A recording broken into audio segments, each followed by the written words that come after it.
Coach, a couple games last week. Traveled to Cincinnati on Wednesday. Played a good Cincinnati team, and we hit that spell again that we've kind of trademarked over the first half of the season. And certainly something we don't want to copyright anytime soon. It's just going through those offensive lulls, Jay, that have certainly been our demise in the games that we've dropped. And Cincinnati had something to do with that, certainly. But once we find a nice rhythm and we can really get into a groove, we have some success. But it's making those initial adjustments quicker and attacking them earlier that would have been much better for us than what we actually did. So, it's one of those things. The problem, but it's a whole nother matter to get it cleaned up and get it executed in live action. Yeah, I think you've got a good nucleus heading into the Ohio Valley Conference. The fact that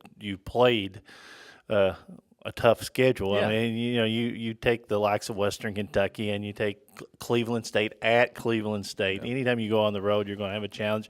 And then the IUs and the Cincinnatis of the world, and even the Ohios.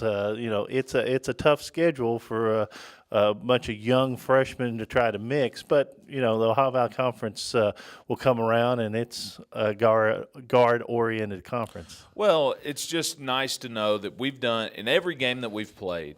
We haven't had a game that we didn't do some good things in. We've played teams, like you said, from bigger conferences or perceived bigger conferences that certainly have a big emphasis on women's basketball within their school. And in all those contests, we might not have come out on the right side of the ledger, but we've had some really good positives. Berea coming up. Let's go to finish out the pre-holiday break part of the schedule. Going to have an afternoon game. Yeah. And we want everybody to come out. Yeah, another noon ball affair, another school game. All the schools kind of winding down their year or Christmas holiday is fast approaching, so wanted to give them an opportunity to come back out. We had such a great turnout from McBrayer and Rodburn and Tilden Hogg, I think, the last time. So hopefully we can have even more for a noon tip on the 18th against Berea and really send our girls out into their Christmas break with a good taste in their mouth and a good feeling in their heart. Always a pleasure. We'll talk to you next week. I think we have one more show before Christmas. One more pre-holiday show. It'll be the Christmas show. So we will have the Christmas You can bring edition. your Christmas songs. Yes. Like you wanted to last year. Absolutely. So absolutely. Send in all your requests, folks. Your favorite email your favorite Christmas songs, Christmas carols, Christmas hymns. We're also hymn-friendly here on the Eagle Sports Coaches Show. And we may not, or we may sing a duet, a quartet.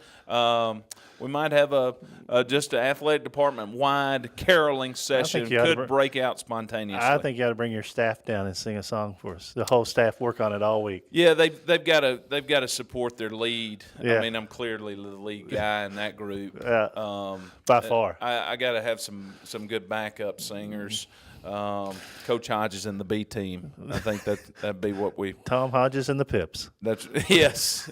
So Kurt McGee and the Fruit Jar Drinkers. You remember them? Yeah. We'll see you next week. Thank you, Jay. Tom Hodges, head coach of Morehead State University. We'll come back with more. This is the Eagle Sports Coaches Show.